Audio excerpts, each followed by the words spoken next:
আসসালামু আলাইকুম বন্ধুরা, আশা করি সবাই সুস্থ আছেন। বন্ধুরা, পার্সিয়ান উপসাগরে ৬টি আরব দেশ রয়েছে: ওমান, সংযুক্ত আরব আমিরাত, সৌদি আরব, কুয়েত, কাতার এবং বাহরাইন।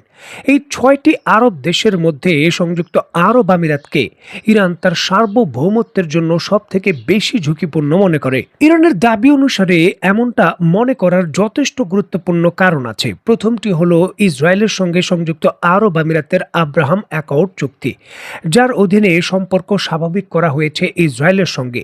এই সংযুক্ত আরব আমিরাতে ইসরায়েলের অন্যতম বড় গোপন গোয়েন্দা ঘাঁটি রয়েছে। সংযুক্ত আরব আমিরাতের ভেতর ইসরায়েল তার আয়রন ড্রোম মোতায়েন করেছিল এবং মোতায়েন হয়েছিল সেটা পরিচালনার জন্য ইসরায়েলের সামরিক সদস্যরা।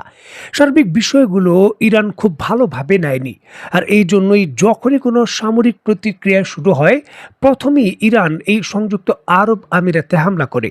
আর এইবারও তার ব্যতিক্রম নয়। দেখুন, হাওয়ার উপর কোনো খবর নয়, একেবারে পাকা খবর। স্ক্রিনে নিশ্চয়ই আপনারা দেখতে পাচ্ছেন, সংযুক্ত আরব আমিরাতের গালফ নিউজ থেকে শুরু করে খালিজ নিউজ এবং চীনের সিনহুয়া নিউজ থেকে অন্যান্য বড় সংবাদ মাধ্যম এই খবরের সত্যতা নিশ্চিত করেছে। দেখুন, যুদ্ধবিরতিরত অবস্থায় হঠাৎ করে গতকাল শুক্রবার রাতের দিকে সংযুক্ত আরব আমিরাতকে লক্ষ্য করে অন্তত 2টি ব্যালিস্টিক মিসাইল এবং কয়েকটি ড্রোন নিক্ষেপ করেছে ইরান। আর এই খবরের সত্যতা নিশ্চিত করে সংযুক্ত আরব আমিরাত দাবি করছে, এই যে ড্রোন এবং ব্যালিস্টিক মিসাইল সংযুক্ত আরব আমিরাতের গুরুত্বপূর্ণ স্থাপনা লক্ষ্য করে ফায়ার করা হয়েছে, এটি তারা প্রতিহত করতে পেরেছেন। একদিকে দাবি করা হয়েছে তারা প্রতিহত করতে পেরেছেন, অপরদিকে তারাই তথ্য দিয়েছেন এই ঘটনায় অন্তত 3 জন আহত হয়েছেন।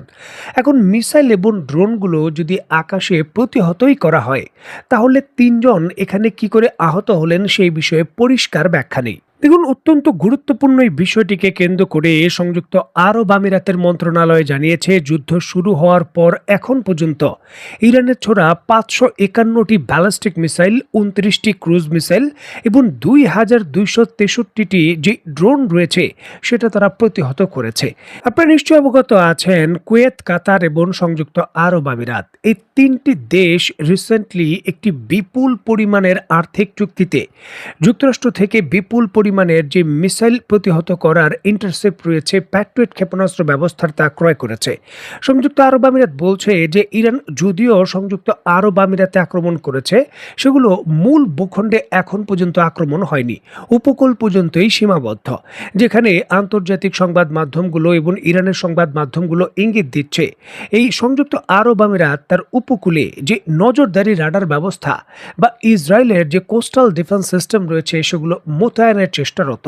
আর এই জন্যই হয়তো ইরান আক্রমণ করেছে। তবে ইরানের পক্ষ থেকে এই 3টি ব্যালিস্টিক মিসাইল বা কয়েকটি ড্রোন হামলার যে ঘটনা ঘটেছে, এই হামলার মাধ্যমে তারা পরিষ্কার বার্তা দিচ্ছে যে কোনো ধরনের নতুন সংঘর্ষে প্রথম এবং প্রধান অন্যতম টার্গেট হতে চলেছে সংযুক্ত আরব আমিরাত। সংযুক্ত আরব আমিরাতের সঙ্গে ইসরায়েলের গোপন কোনো সখ্যতা এবং ইরানের বিরুদ্ধে যে কোনো ধরনের সামরিক প্রতিক্রিয়ার পূর্বেই ইরান তার পাল্টা শক্তিশালী জবাব দেবে, যার জন্য যুদ্ধবিরতি চলাকালীন অবস্থায় এই সংযুক্ত আরব আমিরাতে নতুন হামলা সামরিক বিশেষজ্ঞরা কিন্তু এমনটাই ধারণা করছেন।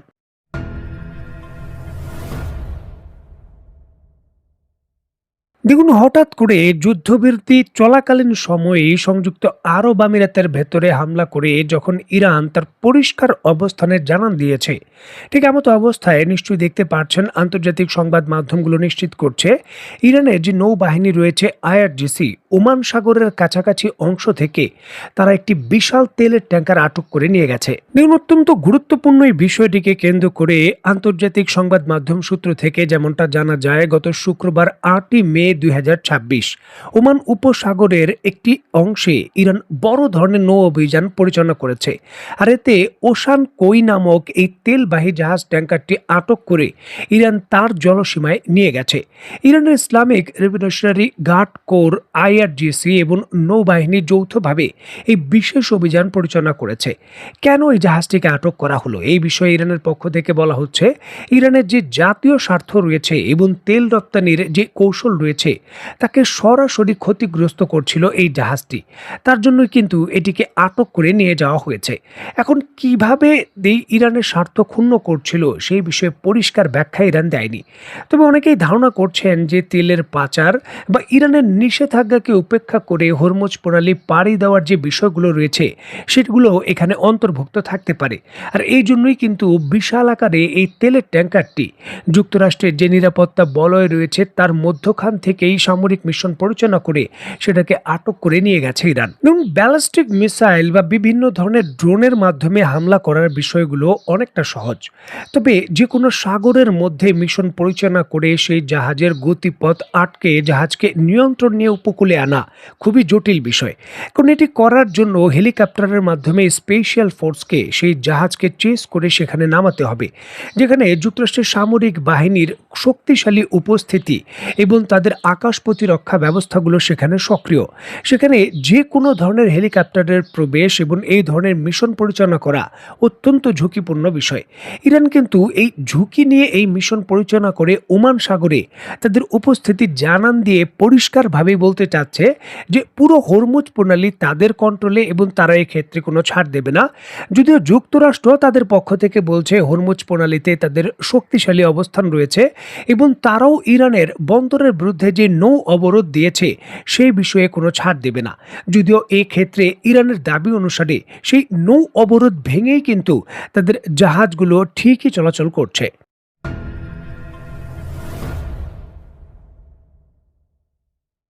সংযুক্ত আরব আমিরাতে ব্যালিস্টিক মিসাইল, ক্রুজ মিসাইল হামলা এবং ওমান সাগরের কাছাকাছি স্থান থেকে মিশন পরিচালনা করে ট্যাঙ্কারকে আটক করে নিয়ে যাওয়ার ঘটনার পরপরই যুক্তরাষ্ট্র ইরানের যে তেলবাহী ট্যাঙ্কার রয়েছে তার বিরুদ্ধে বিমান হামলা করেছে।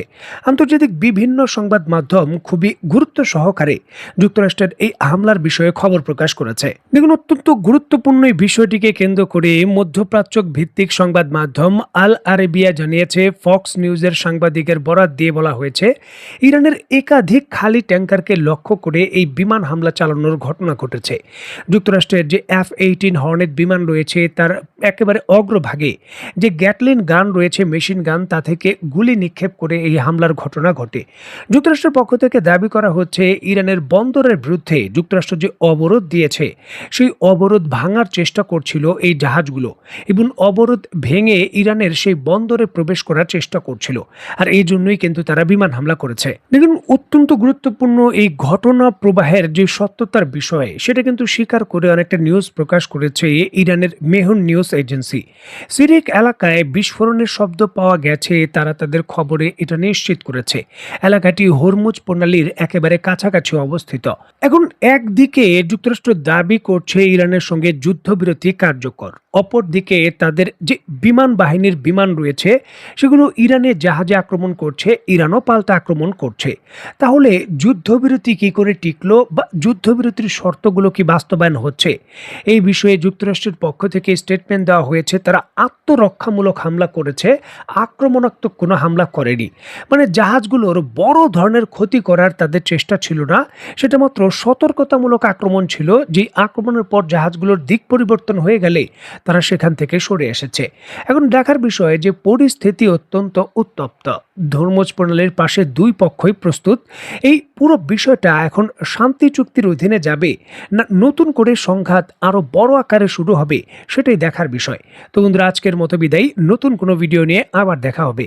সে পর্যন্ত সবাই ভালো থাকবেন, সুস্থ থাকবেন এবং বাংলাদেশকে ভালোবাসবেন। আল্লাহ হাফেজ।